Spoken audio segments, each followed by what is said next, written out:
Apakah ini dikhususkan dengan wanita yang telah menikah atau yang pernah menikah? Bagaimana dengan wanita-wanita yang masih gadis? Bolehkah menuduhnya dengan zina? Padahal dia adalah wanita yang muhsanah.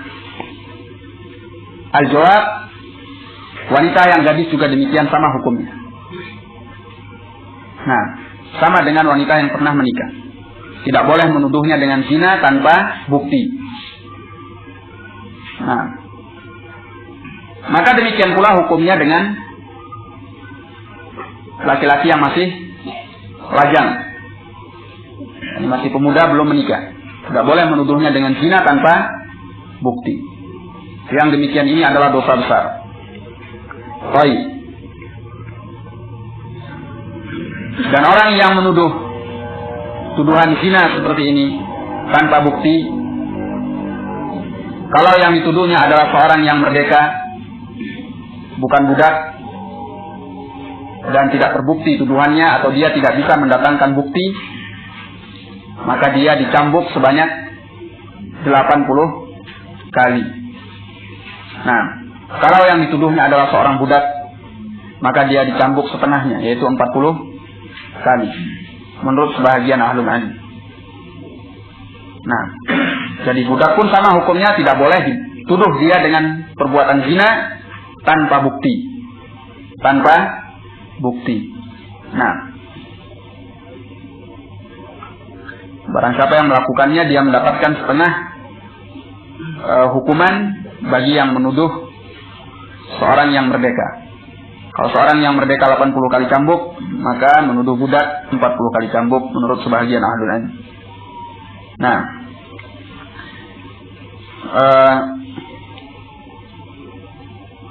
pernah terjadi di masa Rasulullah Sallallahu Alaihi Wasallam peristiwa yang berkaitan dengan tuduh menuduh ini. Peristiwa apa itu?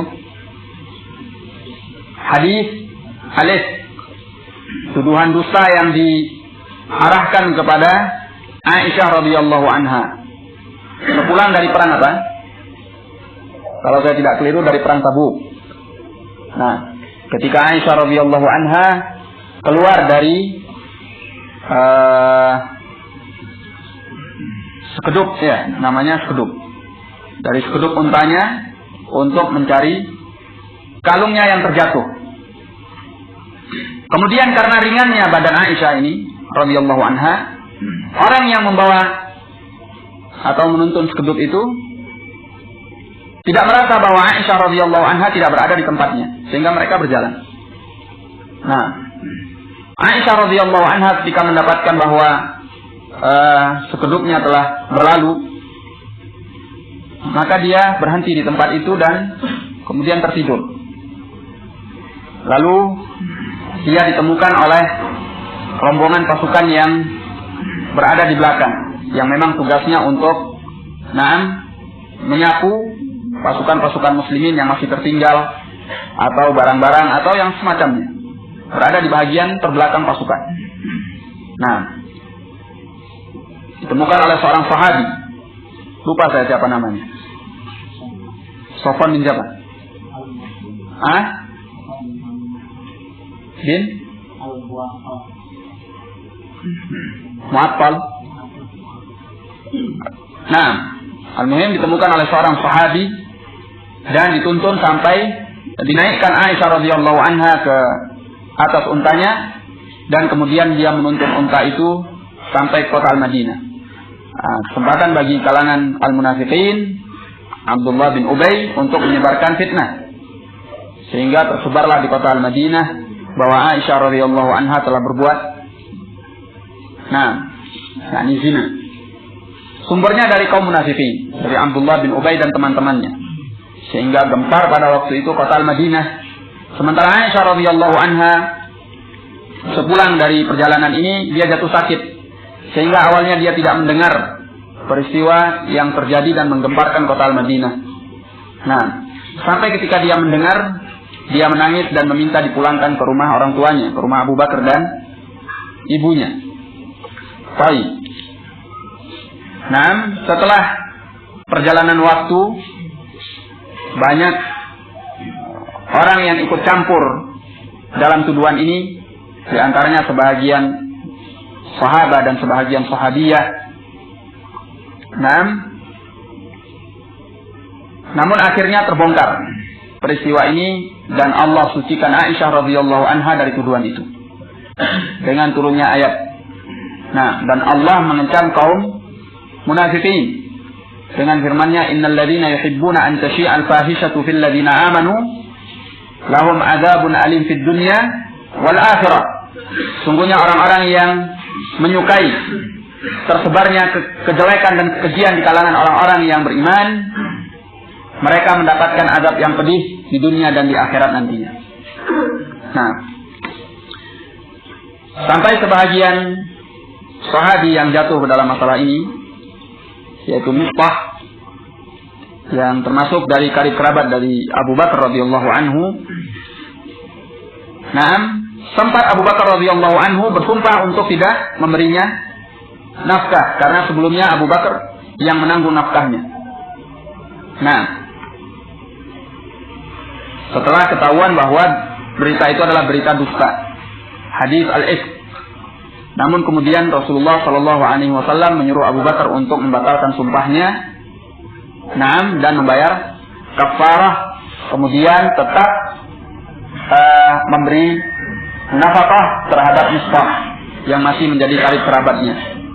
Termasuk yang terlibat dalam tuduhan ini adalah Hamnah bintu Jahsh, saudara perempuan dari Zainab bintu Jahsh, istri Rasulullah Shallallahu Alaihi Wasallam. Bagi mereka-mereka yang terlibat dalam tuduhan ini, dicambuk sebanyak 80 kali. Ini adalah peristiwa yang sangat menggemparkan kota Al-Madinah, tapi Allah Subhanahu wa taala tidak membiarkan keluarga Rasulullah Shallallahu Alaihi Wasallam ditimpa oleh fitnah yang seperti ini, dan Allah langsung menurunkan wahyu untuk mensucikan Aisyah radhiyallahu taala anha.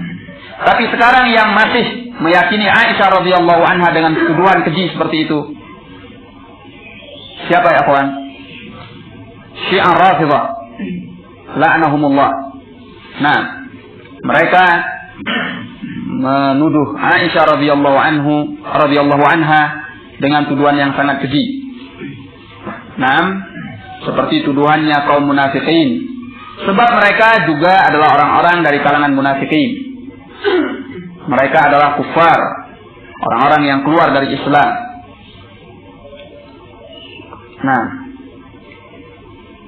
Khomeini berlagak saja ketika Salman Rushdie mencela Aisyah radhiyallahu anha dalam bukunya Ayat-ayat Setan. Dia pura-pura saja membela dan berfatwa untuk hukum mati terhadap Salman Rushdie, padahal dia melakukan hal yang sama. Ini akidah Syiah Rafidhah terhadap Aisyah radhiyallahu taala anha. Memang mereka pandai berkedok dua, sebab mereka punya syariat apa? Taqiyah. Allahul musta'an. Khomeini al-kafir.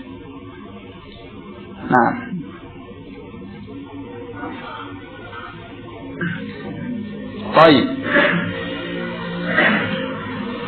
Ini mengenai qadhfu al-muhsanah, termasuk dosa besar.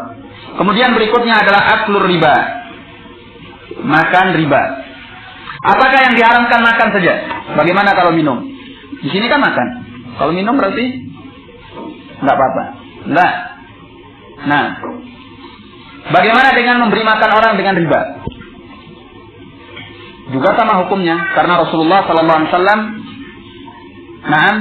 melaknat akilar riba wa mukilahu wa katibahu wa syahidai. Dilaknat orang yang makan riba kemudian memberi makannya kepada orang lain. Makan minum termasuk di dalamnya. Kemudian memberi makannya kepada orang lain. Kemudian penulisnya, ini yang sebagai tukang catat muamalah riba itu, termasuk yang mendapatkan laknat. Jadi hati-hati yang bekerja pada bank-bank ribawi. Demikian pula yang bekerja pada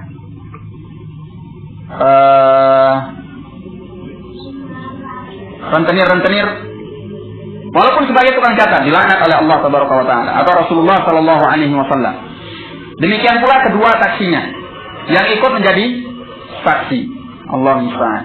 Al-muhim, dari sini ahlul ilm mengatakan bahwa segala muamalah yang berhubungan dengan riba itu perkara yang diharamkan. Nah, termasuk jadi satpam. Apa taunya satpam itu? Mau ngapain orang jalan terserah. Dia cuma jaga saja. Itu pun kena. Nah, demikian yang difatwakan oleh Syekh Abdul Aziz bin Baz. Jadi tukang satpam. Maka orang yang bekerja pada bank-bank riba, bank-bank konvensional, hendaknya bertakwa kepada Allah Tabaraka wa Ta'ala. Mereka keluar dari pekerjaan mereka. Insya Allah Allah menggantikan dengan yang lebih baik. Rasulullah Sallallahu Alaihi Wasallam mengatakan, "Man taraka syai'an lillahi, awwadahu Allahu khairan min." Barang siapa yang meninggalkan sesuatu karena Allah, Allah gantikan dengan yang lebih baik. Nah, Allah akan menggantikannya dengan yang lebih baik. Bagaimana dengan memakai sesuatu dari barang riba? Kan yang dilarang makan, minum. Bagaimana dengan memakainya? Ya sudahlah, saya tidak belikan ini untuk belanja sehari-hari, janganlah. Bapak belikan pakaian baru aja sudah untuk air raya. Sama hukumnya. Nah, al-muhim yang diinginkan di sini dari makan riba yaitu menggunakan harta riba untuk kepentingan pribadi. Itu yang tidak diperbolehkan, makan, minum, memakainya, atau menjadikannya sebagai permadani, duduk di atasnya. Itu juga termasuk. Nah, atau menjadikannya sebagai mobil untuk transportasi, itu termasuk. Al-muhim segala sesuatu yang kaitannya dengan riba, menggunakan harta riba untuk kepentingan pribadi. Nah, untuk kepentingan pribadi. Baik.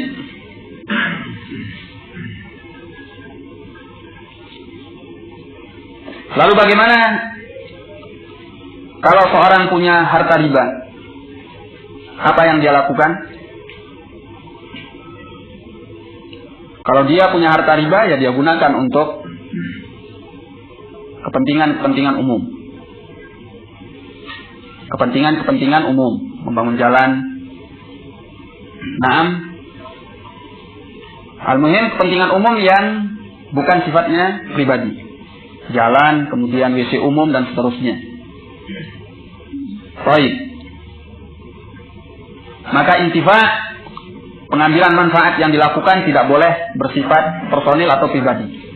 Harus bersifat umum.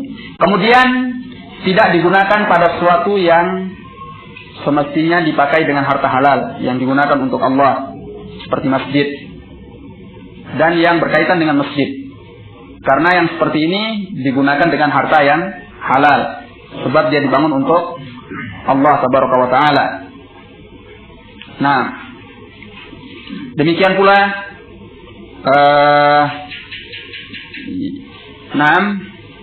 yang berkaitan dengan harta riba ini,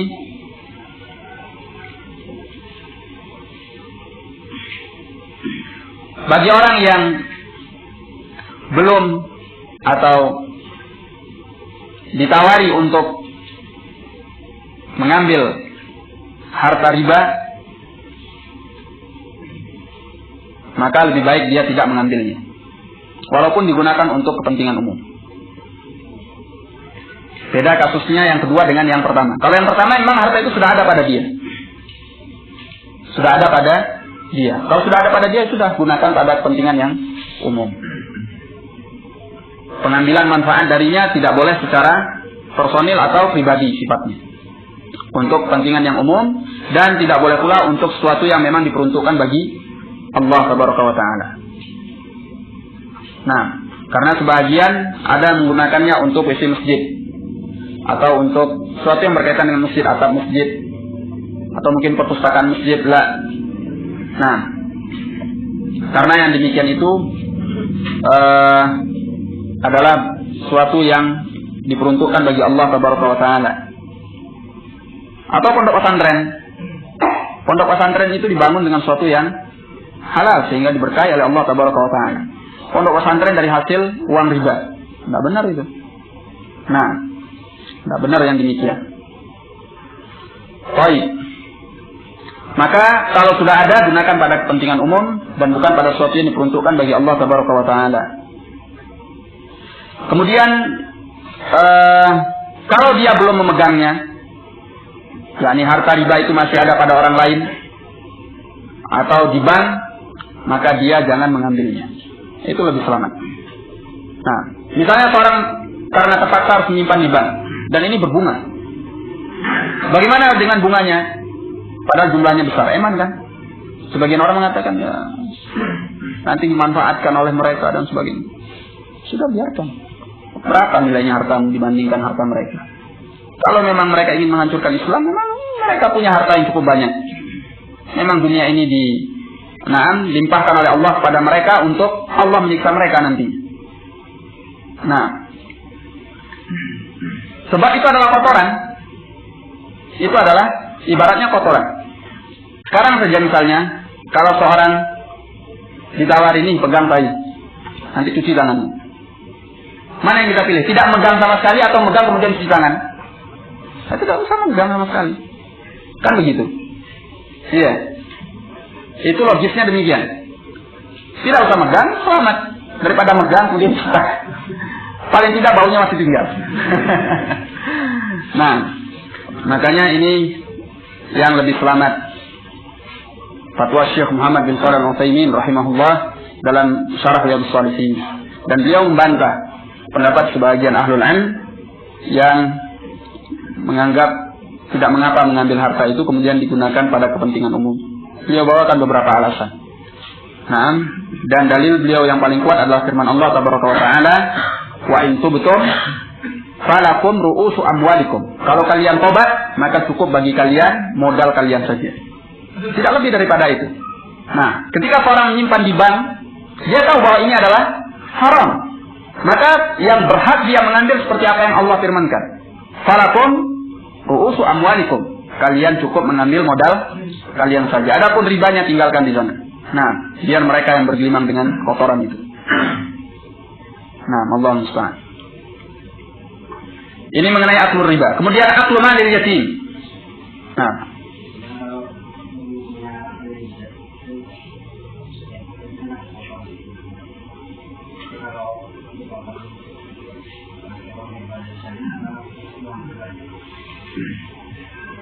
potongan karena menyimpan di bank.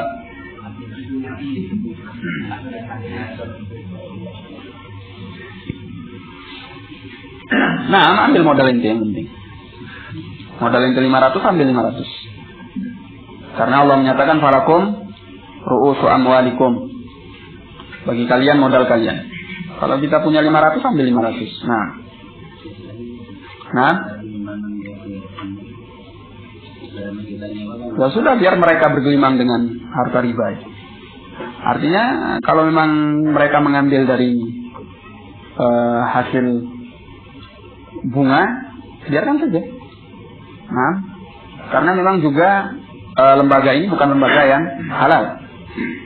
Sebetulnya pun kita tidak boleh menyimpan di sana kecuali kalau terpaksa. Nah, kalau bisa menyimpan di tempat yang lain, misalnya malam-malam gak ada orang gali tanah, nah, ambil kendi yang besar, simpan, biar jangan dicakar sama ayam. Masya Allah, tawakal kepada Allah Tabaraka wa Ta'ala. Nah, insya Allah Allah yang menjaganya.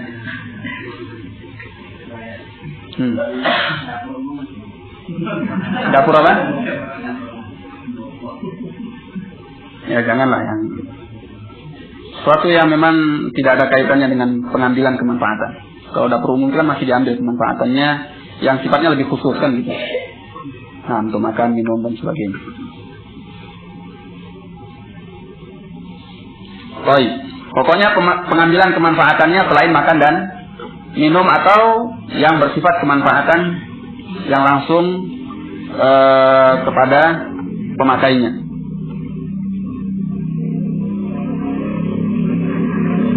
Baik. Kemudian wa aklu malil yatim. Tidak boleh makan harta anak yatim. Ini dosa besar. Dalam ayat Allah mengatakan wala taqrabu malal yatim illa billati ya ahsan. Jangan kalian mendekati harta anak yatim kecuali dengan cara yang baik. Mendekati saja tidak boleh, apalagi menggunakannya, memakainya. Nah, kecuali dengan cara yang baik. Cara yang baik yaitu disebutkan oleh ahlul ilm, di antaranya Ibnu Atiyah, yaitu mengembangkannya. Ini yang mendapat pengecualian. Apabila seorang mengembangkannya. Baik. Apakah dengan perdagangan atau dengan muamalah yang lainnya? Selama dikembangkan untuk anak yatim tersebut, yang demikian tidak mengapa. Nah, tapi tentunya harus dengan amanah dan perhitungan yang tepat. Tidak boleh gegabah dan sembarangan, karena yang demikian termasuk menyia-nyiakannya. Sebab Allah mengatakan illa billati hiya ahsan, kecuali dengan cara yang baik. Baik. Bagaimana dengan orang yang mengembangkan harta anak yatim, kemudian sementara dia harus atau mau tidak mau makan paling tidak dari hasil itu, maka boleh dia mengambilnya, tapi sekadar kebutuhannya saja. Kalau memang dia tidak punya penghasilan yang lain, kecuali dari itu, maka dia ambil sesuai dengan kebutuhannya saja, sesuai dengan jerih payahnya saja. Adapun lebihnya, walaupun melimpah ruah, itu diserahkan semua kepada anak yatim tersebut. Dia mendapatkan pahala dari sisi Allah Tabaraka wa Ta'ala. Nah, kemudian kata Allah hatta yablugha asyuddah, sampai dia mencapai dewasa. Artinya apakah boleh kalau sudah dewasa kita berbuat seenaknya pada harta anak yatim? La. Yang diinginkan oleh ayat ini, kalau dia sudah dewasa, maka diserahkan hartanya kepadanya. Asyuddah di sini disebutkan oleh Imam Malik ada 3. Pertama, ar-rushd. yakni anak yatim itu asalnya sudah terbimbing, bisa membedakan mana yang manfaat, mana yang tidak manfaat, mana yang membahayakan, mana yang tidak membahayakan. Nah, kalau dia bisa membedakan ini, maka berarti dia memiliki arus, terbimbing akalnya. Kemudian zawarus sabah, hilangnya kepandiran dari anak ini. Artinya dia bisa menggunakan harta itu pada perkara-perkara yang bermanfaat. Husnul tasarruf, bisa menggunakannya pada perkara-perkara yang bermanfaat. Karena tidak ada lagi pada akalnya kecerobohan anak kecil. Yang ketiga yaitu al-bulugh. Hendaknya anak itu telah baligh. Apakah balighnya dengan mencapai usia 15 tahun, atau karena tumbuhnya bulu kemaluan, atau dengan mimpi. Nah, ini mimpi basah, mengeluarkan mani. Dia melihat seperti dia melihat sesuatu yang bisa menyebabkan dia mengeluarkan mani. Bukan sembarang mimpi, mimpi kejar hantu misalnya, enggak. Nah, ya ini mimpi basah kata orang. Ini termasuk yang menyebabkan dia sampai pada tingkat al-bulugh, baligh. Nah, kalau ini semua ada, maka anak yatim tersebut diserahkan kepadanya hartanya. Baik. Kapan seorang disebut dengan anak yatim? Sekarang saya tanya, siapa yang sudah meninggal bapaknya di sini? Pak Indrata. Apakah Pak Indrata ini anak yatim? Kenapa?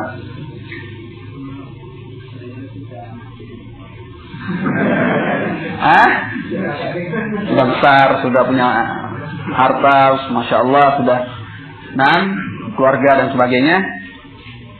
Ini bukan yang dimaksud dalam ayat, ya. Karena seperti ini sudah bisa menanganinya sendiri. Yang dimaksud dalam ayat yaitu anak yatim yang belum baligh. Anak yatim itu adalah anak yang kehilangan bapaknya, bukan kehilangan ibu. Kalau kehilangan ibu tidak terhitung. Kenapa? Karena nafkah dan kehidupannya yang menanggung siapa? Bapaknya. Jadi kalau dia kehilangan ibu ya sudah, tidak apa-apa. Bapaknya bisa cari lagi. Nah, yang menanggung nafkahnya dan biayanya semua adalah bapaknya. Baik. Maka anak yatim dari manusia adalah yang kehilangan bapak. Kalau dari hewan, yang kehilangan ibu. Itu yang disebut dengan yatim. Sahih. Kenapa? Karena yang mencarikan makanan untuk hewan siapa? Ibunya. Tidak ada jantan kemudian bawa anaknya ke sana kemari. Nah, yang bawa ibunya, yang bawa anaknya adalah induknya. Makanya yatim dari hewan adalah yang kehilangan ibu. Nah, itu perlu dikasihani. Baik. Ini masalah memakan harta anak yatim. Kemudian ilhadun fil masjid. Ilhad yang dimaksud di sini adalah zulmun wa udwan, kezaliman dan permusuhan di dalam masjid. Ini dosanya besar. Menzalimi orang di dalam masjid. Nah, atau menyalakan api kezaliman, api permusuhan tanpa hak di dalam masjid. Ini termasuk dosa besar. Nah, seperti seorang yang berada dalam masjid kemudian menyalakan api kebencian, kezaliman, permusuhan terhadap ahlus sunnah dan terhadap sunnah Rasulullah sallallahu alaihi wasallam. Maka hati-hati al-hizbiyun. Nah, kemudian ada sunnah, musuh-musuh sunnah. Jika mereka menyalakan api kezaliman, permusuhan terhadap sunnah Rasulullah sallallahu alaihi wasallam dan juga ahlus sunnah di dalam masjid, ini termasuk dosa besar.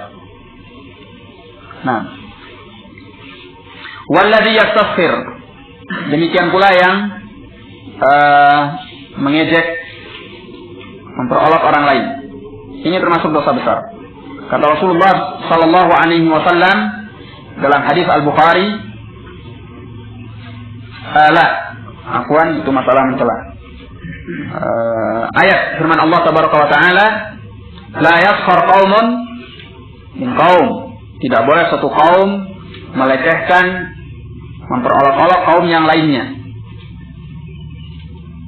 Bisa pula yang dimaknakan dengan sukhriyah di sini, yaitu mempekerjakan orang tapi tidak memberi gajinya.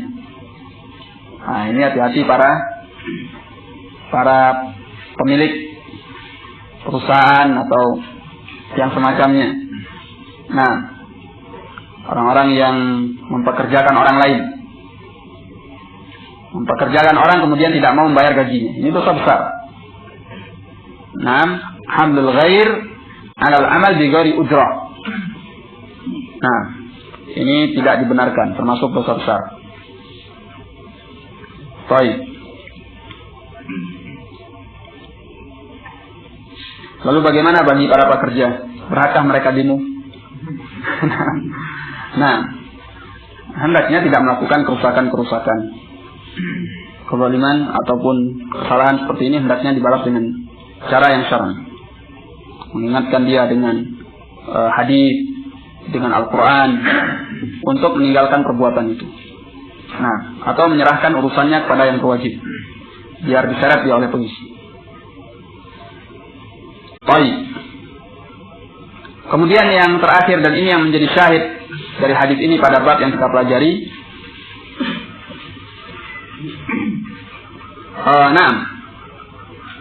Atau yang masih ada kaitannya dengan masalah bab yang kita pelajari dalam beberapa hari ini, yaitu buka al-walidain minal uquq.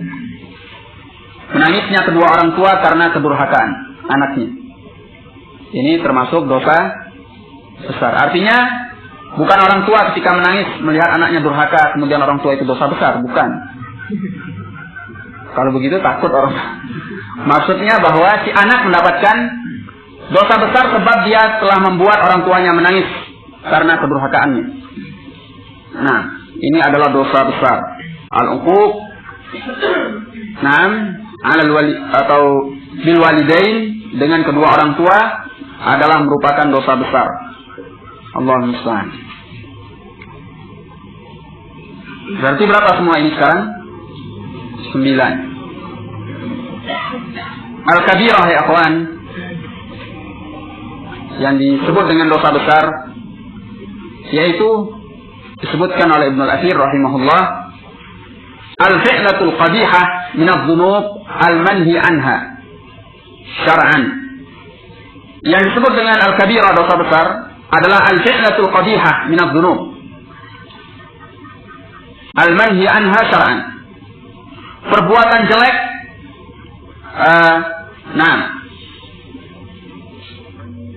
perbuatan jelek dari dosa-dosa yang terlarang secara syariat.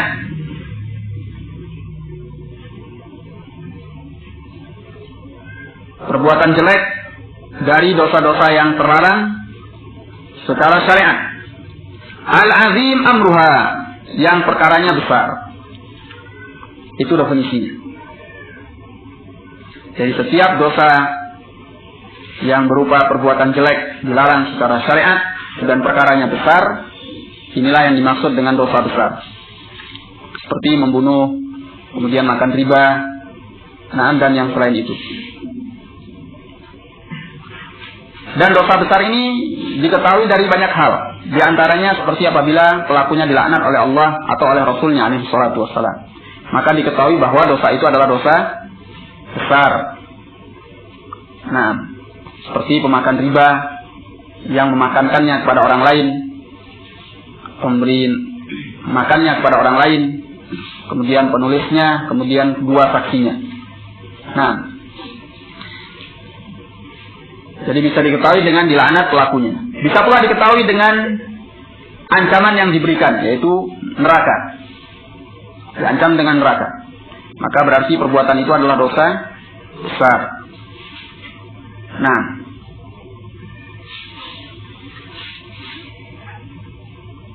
Atau diketahui dengan berlepas dirinya Rasulullah Sallallahu Alaihi Wasallam dari perbuatan tersebut. Ini juga termasuk dosa besar.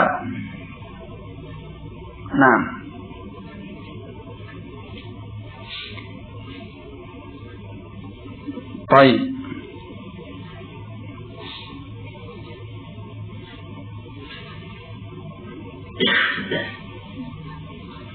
Demikian pula apabila perbuatan itu dicap sebagai sesuatu yang khabith, sesuatu yang buruk. Seperti apa ya kawan? Seperti kata Rasulullah Sallallahu Alaihi Wasallam, samanul qalb khabith. Harga hasil jualan anjing itu adalah sesuatu yang jelek, maka hukumnya adalah haram, dosa besar melakukannya. Demikian pula mahrul baghi, mahar wanita pezina. Kenapa disebut upahnya wanita pezina itu dengan mahar? Karena dia menyerupai mahar wanita yang menikah. Dan ini disebut oleh Rasulullah SAW sebagai barang yang khabith. Maka perbuatannya berarti dosa besar. Wahakadha. Kecuali kalau ada keterangan yang menunjukkan bahwa itu bukan dosa besar. Seperti kasbu al-hajjam, upah dari hasil berbekam. Maka yang demikian ini tidak sampai pada tingkat haram, tapi makruh hasil membekam. Karena kerjaan itu kerjaan yang kurang baik.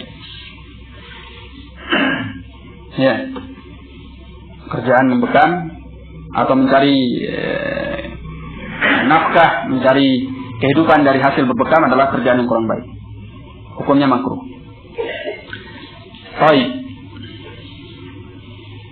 Dan mungkin pula diketahui dengan hal-hal yang lainnya. Ini beberapa yang telah kita sebutkan. Kemudian dinyatakan di sini, atafraqun nar wa tuhibbu an tadkhulal jannah, apakah engkau takut terhadap api neraka? Tafraq artinya takhaf. Ini takut dari api neraka. Wa tuhibbu an tadkhulal jannah, dan engkau ingin untuk masuk surga? Qultu i wallah. Pernyataan ini disebut sebagai harfu jawab. Maknanya adalah na'am. Huruf untuk menjawab sebuah pertanyaan. dan artinya adalah na'am, dan selalu dipakai sebelum sumpah. Seperti di sini, i wallah. Artinya na'am wallah. Iya demi Allah. Di dalam Al-Quran Allah berfirman, yastanbi'unaka ahaqqun hu. Mereka mencari berita apakah hari kiamat itu benar. Lalu apa jawabannya dalam ayat ini? Qul i wa rabbi. Katakan i wa rabbi. I artinya apa di sini? Naam.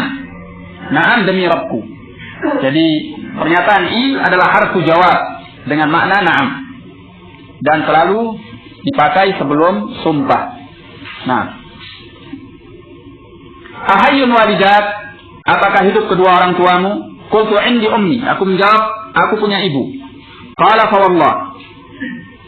Lalu kata Abdullah bin Umar, demi Allah, lau alanta lahal kalam, kalau seandainya engkau memperlunak pembicaraan kepadanya, wa at'amtaha at-ta'am, dan engkau memberinya makan, la tadkhulannal jannah, engkau akan masuk surga, mastanabtal kabair, selama engkau menjauhi perbuatan dosa-dosa besar. Nah, asyahid di sini lau alanta lahal kalam, kalau engkau memperlunak pembicaraan terhadapnya. Dalam Al-Quran Allah menyatakan, fa imma yablughanna. Naam.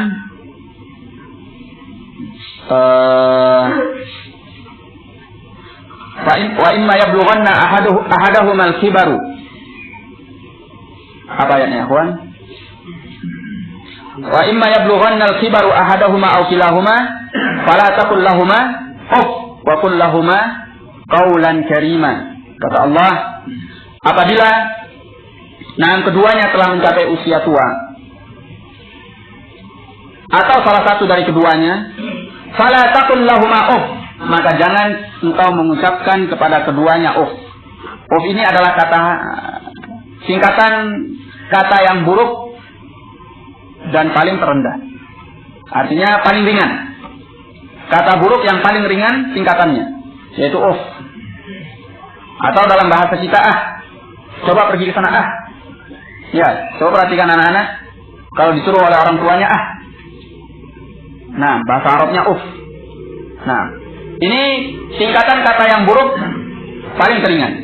Itu saja dilarang oleh Allah Tabaraka wa Ta'ala. Maka yang lebih berat jauh lebih dilarang oleh Allah Tabaraka wa Ta'ala. Nah, tidak boleh mengucapkan kata-kata yang buruk kepada keduanya. Wa qul lahumā qawlan karīmā, dan ucapkan kepada keduanya ucapan yang mulia. Apa maksudnya ucapan yang mulia? Yang layyinan, thayyiban, bi'adadin wa tawqir. Ucapan yang lemah lembut, kemudian baik, kemudian dengan adab dan penghormatan. Lemah lembut, yakni dengan suara yang merendah. Naam, dengan bahasa yang halus. Itu bagus sebetulnya. Bahasa Jawa yang kromo inggil itu. Naam, yang biasa dipakai oleh orang Jawa untuk berbicara dengan orang tua, itu bagus. Naam, termasuk hal yang dianjurkan, khususnya terhadap orang tua sendiri. Walaupun dengan bahasa lain tidak mengapa, tapi ini lebih afdal. Kenapa? Karena Allah menyatakan qaulan karima, ucapan yang baik. Apa artinya baik? Baik di situ artinya layyin, lemah lembut. Thayyib, baik. Naam, tidak mengandung kemaksiatan atau perkara yang kurang tepat. Nah, jadi ucapannya lemah lembut, bahasanya halus. Nah, kemudian isi ucapan itu adalah baik.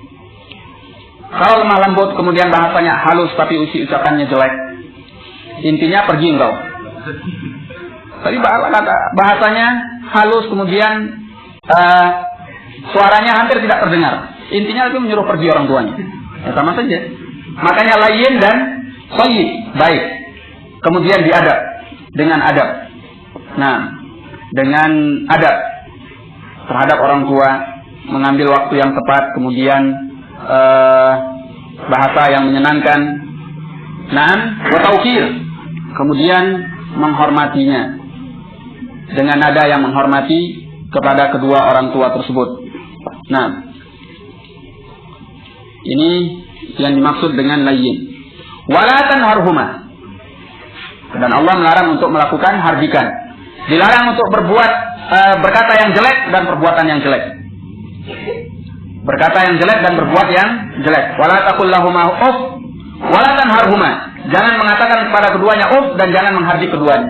Dilarang ucapan yang jelek, perbuatan yang jelek. Wa qul lahuma qaulan karima. Ucapkan kepada keduanya ucapan yang mulia, yang baik. Lemah lembut dengan adab dan penghormatan. Nah, wallahu a'lam bishawab. Ini menjamin bagi seorang bisa memasukkannya ke dalam surga selama dia menjauhi apa? Dosa-dosa besar, di antaranya apa yang telah disebutkan. Nah, termasuk di antaranya selain memperlembut bahasa, kata-kata dan pembicaraan dengan orang tua, yaitu ditambahkan juga di sini memberi makan. Nah, memberi makan. Walaupun orang tua itu mampu, tapi tidak ada salahnya kita misalnya mengirim hadiah, apakah berupa makanan dan yang sejenisnya. Nah, apalagi kalau mereka tidak mampu untuk mencari nafkah, maka kewajiban anaknya untuk menafkahi mereka. Nah, wallahu a'lam bishawab. Kita cukupkan sampai di sini. Wabillahi taufiq wal hidayah. Subhanakallahumma wa bihamdika asyhadu an la ilaha illa anta astaghfiruka wa atubu ilaik. Assalamualaikum warahmatullahi wabarakatuh. Nah, kalau sekarang kan kalau masuk ada kita itu atau pegawai negeri itu ada istilahnya coba menyediakan uang sekian juta untuk diterima. Terus gaji yang diterima setelah orang itu diterima itu kayak mana?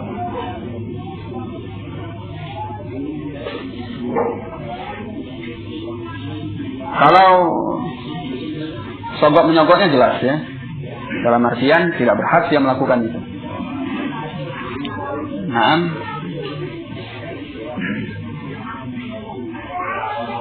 kecuali kalau memang dia dipaksa.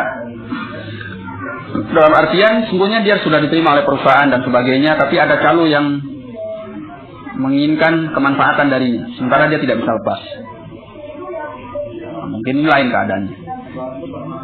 Adapun kalau gajinya, kalau dia memang ahli dalam bidang yang dia tangani, gajinya halal, tidak jadi masalah. Tapi kalau dia tidak punya keahlian, tapi karena sebab menyogok, kemudian dia mengambil pekerjaan itu, nah ini yang jadi masalah. Pertama, dia menzalimi orang lain. Yang kedua, dia mengambil sesuatu yang bukan haknya, dan dia tidak amanah, karena dia bukan ahli. Nah, bagaimana orang yang ahlinya bekerja pada sebuah pekerjaan? Tentu kerjaannya di luar dari apa yang diharapkan. Nah, Allah musta'an, Allah a'lam bishawab. Nah,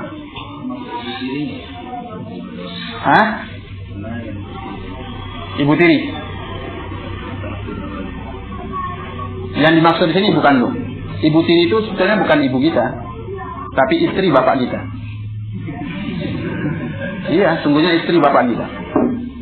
Nah, maka ibu tiri itu bagi si anak. Nah, kalau anak itu adalah laki-laki mahram, tapi dari sisi dia adalah wanita yang pernah dinikahi oleh bapaknya, tapi dia bukan ibu kandung. Nilainya beda. Nah, yang dimaksud di sini adalah ibu kandung. Demikian pula kalau misalnya istri kita punya ibu tiri, istri dari bapaknya, apakah itu mahram bagi kita? Tidak mahram, karena dia pada hakikatnya bukan ibunya, tapi istri dari bapaknya, sehingga tidak boleh kita safar, khalwat dan sebagainya. Kalau seandainya bapaknya meninggal, boleh saja kita nikahi, karena dia bukan ibunya, tapi istri dari bapaknya. Nah, wallahu a'lam bishawab. Saya cukupkan nanti. Assalamualaikum warahmatullahi wabarakatuh.